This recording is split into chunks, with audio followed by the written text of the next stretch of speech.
Buenos días, doctor. El tema a continuación tiene por título Nociones de cirugía reparadora. Los integrantes a cargo de este tema son Brian Roncano y mi persona, Ronald Ramírez. Vamos a empezar hablando de este tema con lesiones de cobertura cutánea. Estas lesiones son soluciones de continuidad por un déficit tegumentario y pueden ser causadas por factores exógenos, factores endógenos y factores combinados. Entre los factores exógenos destacan el traumatismo, las quemaduras y las laceraciones, como podemos ver en la imagen. Los endógenos tenemos factores vasculares, tumorales e infecciosos, y los factores combinados pueden ser úlceras por presión o escaras, como podemos ver en la imagen. Ahora, estas lesiones causan lo que se denomina una herida, que por definición es la ruptura de la piel por acciones externas.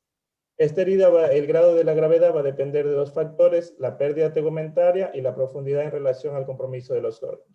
También se puede clasificar según el tipo de traumatismo. Tenemos heridas cortantes, contusas, contuso-cortantes, por arrancamientos y por avulsión, como podemos ver en la imagen, depende del elemento externo que la cause. Otro tipo de causas de heridas incluyen los agentes químicos, las radiaciones y los accidentes térmicos. A continuación vamos a hablar de la cicatrización como tal. La cicatrización se define como el comienzo de un proceso natural de reparación posterior a una herida.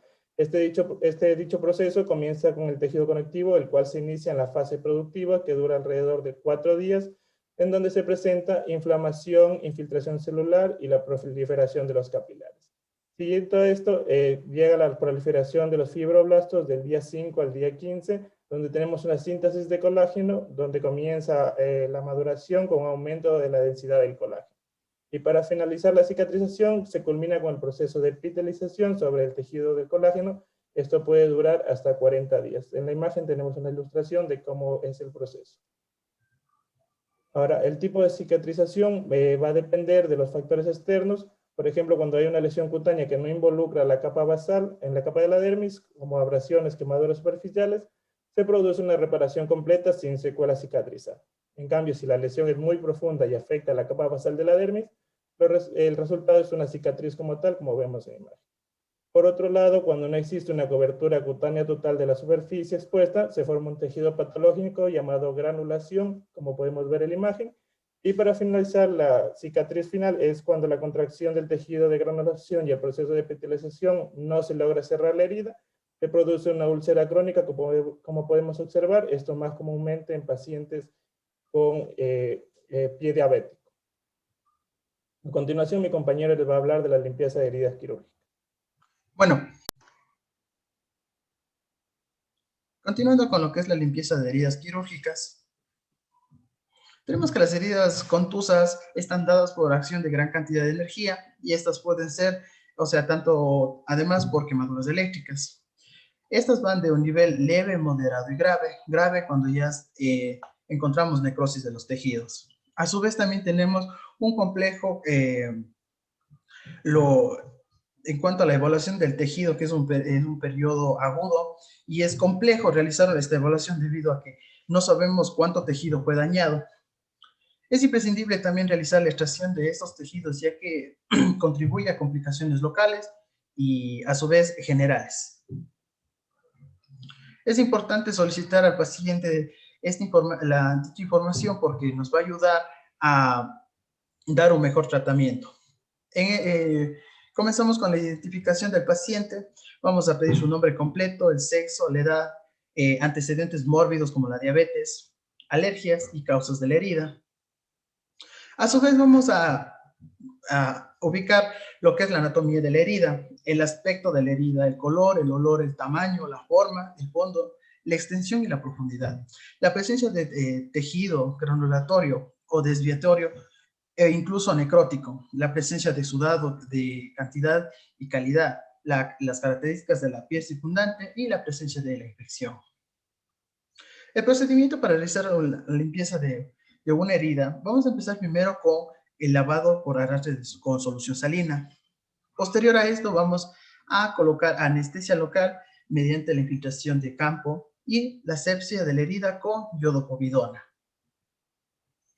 Técnicas de cierre de heridas y tratamiento de cicatrices. Existen tres tipos de cierres quirúrgicos que son muy utilizados. El primero es el cierre simple, que es el más utilizado para las heridas cortantes o aquellas que poseen una cantidad mínima de pérdida de tegumento, y estos bordes pueden ser afrontados directamente.